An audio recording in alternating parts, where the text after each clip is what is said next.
দুইজন ব্যক্তি গভীর রাতে নদীর তীরে পৌঁছায়। তাদের নদীর ওই পারে যাওয়ার দরকার ছিল। দুইজনে নেশা করেছিল। হঠাৎ করে তারা একটি নৌকা দেখতে পায়। তারা ঠিক করে যে নৌকা চালিয়ে নদী পার হয়ে যাবে। তারা নৌকার উপরে বসে সারা রাত ধরে হাল বইতে থাকে। যখন দিনের আলো ফোটে তারা দেখতে পায় নৌকা তখনও ওই কিনারাতেই ছিল। ভালো করে দেখে তারা বুঝতে পারে যে নৌকাটি নোঙরে বাঁধা ছিল এবং তারা সারা রাত ধরে বাঁধা নৌকাতেই হাল টেনে গেছে, ফলে 1 মিটারও যেতে পারেনি। বন্ধুরা, ঠিক এইভাবেই আমরা একদিকে অতীতের ব্যর্থতা এবং অসুবিধা নিয়ে ভাবতে থাকি ও অন্যদিকে ভবিষ্যতের সফলতা কামনা করতে থাকি। এটা ঠিক নয়।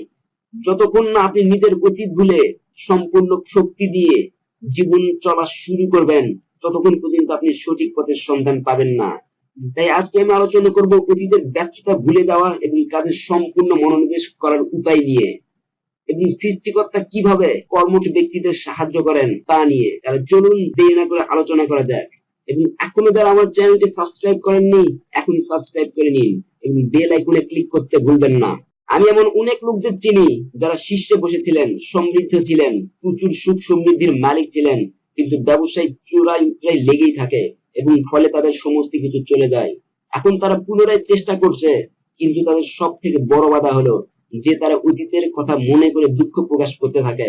তারা এখনো পুরনো বাড়ি গাড়ি এবং ব্যবসা পত্রের কথা বলে, কথায় কথায় অতীতের দিকে চলে যান। এই কারণে তারা অন্য কোনো কাজে মনোনিবেশ করতে পারেন না এবং তাই আজও দুঃখ কষ্ট ভোগ করছেন। যদি আপনার অতীতে এমন কোনো ঘটনা থাকে যা ভবিষ্যতে চলার পথে ইন্ধন যোগাতে পারে, শক্তি যোগাতে পারে, তবে তা মনে রাখুন এবং বাকি সব মাথা থেকে ঝেড়ে ফেলুন। প্রত্যেক ব্যক্তি সফল হওয়ার আগে বহুবার ব্যর্থ হন। যদি তারা এই ব্যর্থতাকে মাথায় রাখেন, তবে তারা কখনোই পরবর্তীতে সফল হতে পারবেন না। লোকেরা আপনার সম্পর্কে কি নেতিবাচক কথা বলছে, পূর্বে আপনি কি ভুল করেছিলেন, অন্যরা আপনার কার্যক্ষমতা সম্পর্কে কি ভাবে, এই কথা চিন্তা করে যদি আপনি নিজের চলার পথ রুদ্ধ করে দেন, তবে আপনার অবস্থা কিনারায় বাঁধা নৌকার মতো হয়ে যাবে। আপনি কষ্ট করে হাল টানবেন, কিন্তু আপনার জীবনের নৌকা কিনারাতেই আটকে যাবে। তাই সচেতন হন এবং ভুলে যান সে ব্যর্থতাকে যা আপনাকে দুর্বল করে দেয়, এবং মনে রাখুন সে ব্যর্থতাকে যা আপনাকে চলার পথে শক্তি যোগায়। এখন আলোচনা করব সৃষ্টিকর্তা কিভাবে কর্মঠ ব্যক্তিদের সাহায্য করেন তা নিয়ে। যখনই আমরা অসুবিধার মধ্যে পড়ি, তখনই আমরা সৃষ্টিকর্তাকে স্মরণ করি। ডাক্তার ও রোগীদের বাঁচানোর জন্য যথাসম্ভব চেষ্টা করে এবং বলেন সমস্ত কিছু সৃষ্টিকর্তার হাতে। বিশ্বাস করুন, সৃষ্টিকর্তা সত্যি অসীম শক্তির অধিকারী এবং তিনি নিজের বান্দাদের সর্বদাই খুশিতে দেখতে চান। তিনি আমাদের কাজের উচিত পরিণাম দিতে চান। এক গ্রামে বন্যা দেখা দিল।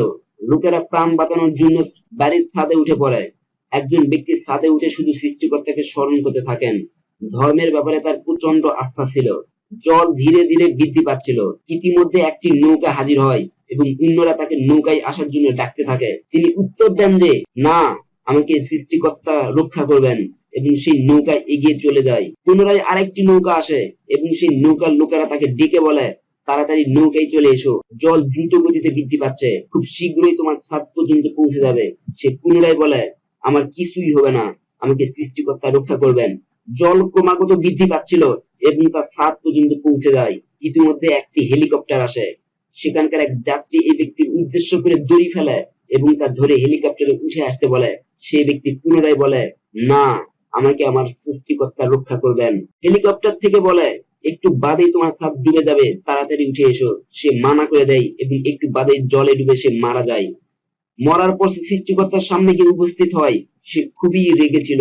সে সৃষ্টিকর্তাকে বলে আমি সারা জীবন ধরে আপনাকে স্মরণ করেছি, আর যখন আমার মরার সময় এলো তখন আপনি আমাকে বাঁচাতে পর্যন্ত এলেন না। সৃষ্টিকর্তা তখন বলেন মূর্খ, তোর বাড়িতে যে দুটি নৌকা আর হেলিকপ্টার এসেছিল সেগুলিকে আমি নিজেই পাঠিয়েছিলাম। যদি তুই নিজেই বাঁচতে না চাস, তবে তোকে কে বাঁচাবে?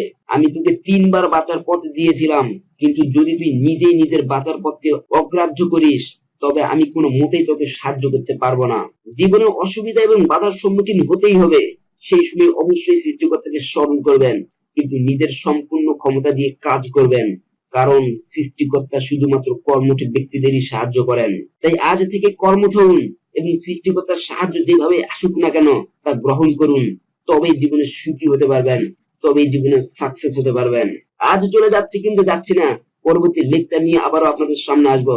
আর যদি ভিডিও আপনাদের ভালো লাগে, তাহলে please like this video and subscribe this channel, এবং আপনার মূল্যবান মতামত অথবা প্রশ্ন কমেন্টে লিখতে ভুলবেন না। ভালো থাকবেন সবাই। ভালোবাসা.com। আসসালামু আলাইকুম।